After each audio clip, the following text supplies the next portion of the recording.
Bayangkan kamu sedang berada di tempat yang tenang, mungkin di rumah, di kampus, atau bahkan di tengah perjalanan. Tiba-tiba, jantungmu berdetak sangat cepat, keringat dingin mulai mengalir, napasmu pendek, seakan udara tak cukup masuk ke paru-paru. Tubuh gemetar dan perasaan takut yang besar muncul begitu saja. Padahal tidak ada bahaya nyata di sekitarmu, tidak ada ancaman fisik. Tapi tubuhmu seperti sedang dalam kondisi darurat. Inilah yang disebut panic attack atau serangan panik. Banyak orang mengira panic attack hanya bentuk lebay atau drama. Padahal kondisi ini nyata dan bisa terjadi pada siapa saja, bahkan pada orang yang terlihat sangat tenang di luar.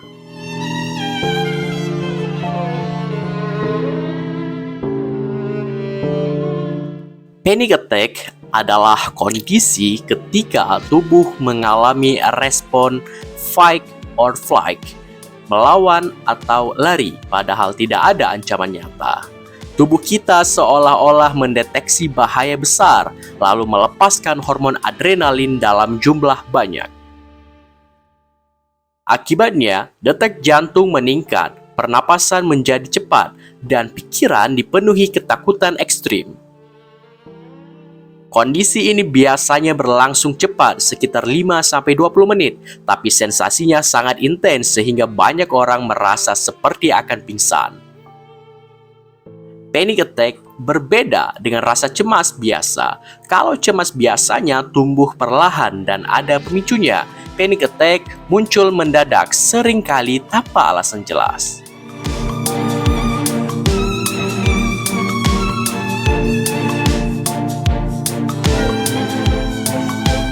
Gejala panic attack bisa berbeda pada tiap orang, tapi ada beberapa tanda umum yang sering muncul, yaitu 1. Jantung berdebar kencang atau tidak teratur, rasanya seperti jantung ingin meloncat keluar dari dada. 2. Sesak napas atau sulit bernapas, banyak orang merasa seperti dicekik atau kekurangan udara. 3. Rasa dada tertekan atau nyeri. Gejala ini sering disalahartikan sebagai serangan jantung.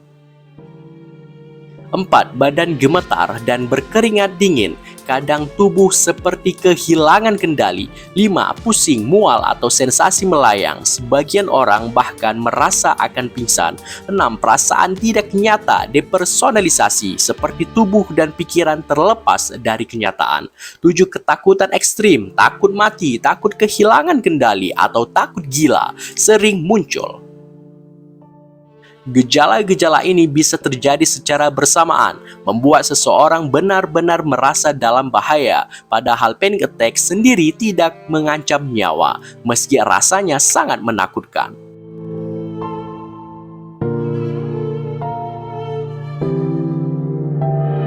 Pertanyaan yang sering muncul adalah, kenapa panic attack bisa terjadi? Sayangnya, tidak ada satu penyebab tunggal, tapi ada beberapa faktor umum yang sering jadi pemicu di antaranya. 1. Stres berat atau tekanan hidup, misalnya beban kerja tinggi, masalah keluarga, atau tekanan akademik. 2. Riwayat trauma masa lalu, pengalaman buruk seperti kecelakaan, kekerasan, atau kehilangan bisa meninggalkan jejak dalam sistem saraf. 3. Gangguan kecemasan atau gangguan panik. Orang dengan kondisi ini lebih rentan mengalami panic attack. Perubahan besar dalam hidup, pindah kota, kehilangan orang terdekat, atau perubahan rutinitas drastis bisa memicu stres yang tidak disadari.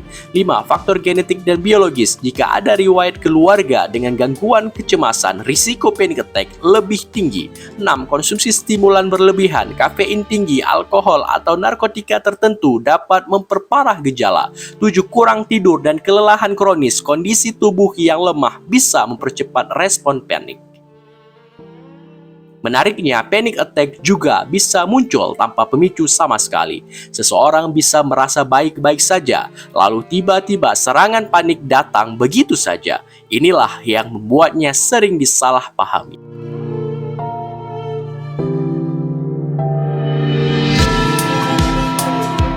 Banyak orang sering bertanya, apakah panic attack sama dengan PTSD? Jawabannya tidak sama, meski bisa saling berhubungan.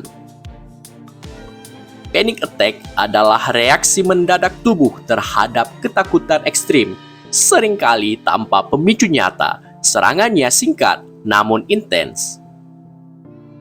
Post-traumatic stress disorder adalah gangguan kesehatan mental jangka panjang yang muncul setelah seseorang mengalami trauma berat, seperti kecelakaan, bencana, kekerasan, atau peristiwa traumatis lainnya. Perbedaannya terletak pada satu, durasi. Panic attack berlangsung singkat, sedangkan PTSD bersifat jangka panjang. 2. Pemicu. Panic attack bisa muncul tanpa sebab jelas. PTSD biasanya dipicu oleh kenangan atau ingatan traumatis. 3. Gejala. Orang dengan PTSD bisa mengalami mimpi buruk, flashback, sulit tidur, dan menghindari hal-hal yang mengingatkan trauma.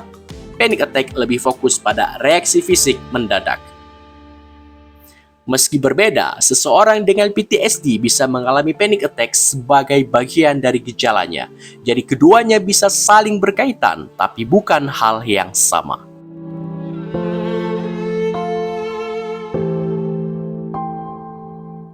Kabar baiknya, panic attack bisa dikendalikan dan dikelola. Mungkin tidak bisa hilang seketika, tapi kamu bisa mempelajari cara untuk mengatasi serangan saat itu terjadi dan mencegahnya datang kembali.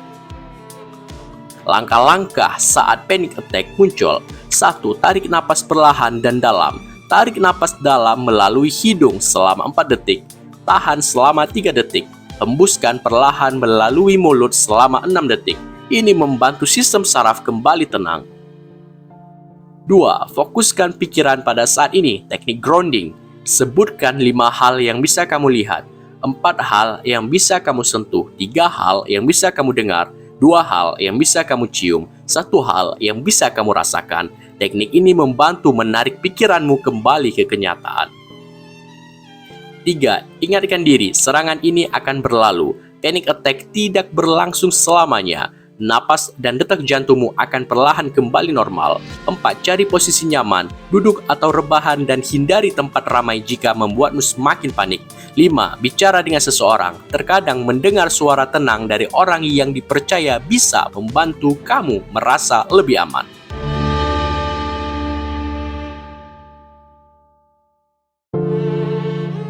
Jika panic attack sering muncul, langkah jangka panjang sangat penting. Kamu bisa 1. Konsultasi dengan profesional kesehatan mental. Psikolog atau psikiater bisa membantu memahami penyebab dan memberikan terapi yang tepat. 2. Latihan pernapasan dan relaksasi secara rutin. Ini memperkuat sistem saraf untuk lebih stabil saat panik muncul. 3. Jaga pola hidup sehat, tidur cukup, kurangi kafein, olahraga ringan, dan jaga rutinitas seimbang. 4. Ikuti terapi kognitif perilaku jika direkomendasikan. Ini salah satu metode paling efektif untuk mengelola panic attack.